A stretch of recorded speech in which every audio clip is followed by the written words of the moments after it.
ખાલી ખાલી ડંખવાનો શું મિનિંગ? કામ પડે તારે ડંખો? ગુડ મોર્નિંગ દોસ્તો.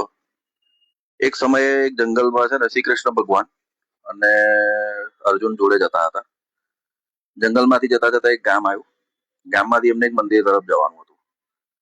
તો ગામવાળાએ કીધું બે રસ્તા છે, એક આખો લોંગ રૂટ છે, બીજો છે શોર્ટકટ છે પણ એ જંગલમાંથી થાય છે. પણ ગામવાળાએ કીધું જંગલમાંથી જશો ને તો ત્યાં એક સાપ છે, એ આવતા જતા બધાને ડંખ્યા કરે છે. તો અર્જુન કે આપણે પેલો લોંગ રૂટ છે એ લઈ લઈએ, લાંબો રસ્તો લઈ લઈએ. શ્રી કૃષ્ણ કહે છે કે હું ભગવાન છું, મારી પર ભરોસો નથી, આપણે જંગલથી જ જઈશું. જંગલથી જઈએ, જોઈએ સાપ શું કરે છે. જંગલમાંથી જતા હોય છે એ ટાઈમે સાપ એકદમ સામે આવે છે અને તરત જ હાથ જોડીને કહે છે, પ્રભુ બહુ દિવસ થયા, તમે આયા, આ ગામમાંથી કોઈ આ બાજુથી આવતું જ નથી, તમે આયા મને બહુ આનંદ થયો, હું એકલો પડી ગયો છું અત્યારે. ત્યારે શ્રી કૃષ્ણ કહે છે, કેમ આવે બધા અહીંયા, શું કામ આવે? તું આવતા જતા બધાને ડંખ્યા કરે છે, તો પછી કોઈ આવે કેમ? ડંખવાનું બંધ કરે, લોકો આ રસ્તેથી જવાનું ચાલુ કરશે.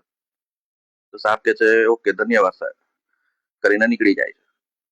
પછી મહિના બે મહિના પછી ફરીથી અર્જુન અને શ્રી કૃષ્ણ એ જ રસ્તે ફરીથી જાય છે, ગામમાંથી થઈને એ જ શોર્ટકટ રસ્તો જંગલમાંથી જાય છે. ત્યારે ફરીથી સાપ દેખાય છે. ત્યારે સાપની હાલત બહુ ખરાબ હોય છે, એને બધે વાગેલું હોય છે, એકદમ ઢીલો થઈ ગયો હોય છે. કેમ થયું? તો સાપ ગુસ્સામાં આવીને કે છે, પ્રભુ આ બધું તમારા લીધે જ થયું છે, તમારી વાત મેં માની એટલે મારો આ હાલ થઈ ગયો. તારે શ્રી કૃષ્ણ કહે છે કેવી રીતે? તો કે તમે તો મને ના પાડી હતી કે ડંખવાનું નહીં, તારે તમે કોઈને ડંખ્યા નહીં, બંધ કરી દીધું ડંખવાનું. તારે લોકો આવતા હતા, મને પથ્થર મારે, લાકડીથી મારે, ચીપટાથી મારે, બધી વસ્તુઓથી મારી મારીને મારી મસ્કરી કરીને જતા રહેતા હતા. ત્યારે શ્રી કૃષ્ણ કહે છે કે ડફોડ, મેં તારે કીધેલું ખાલી ખાલી બધાને ના ડસીશ, પણ જયારે તારી પર કશું થાય તો તને ડંખવાનો અધિકાર છે. તો ખાલી ખાલી ડંખવાનો કોઈ મતલબ નથી, પણ તારી ઉપર થાય તારે તું ડંખ.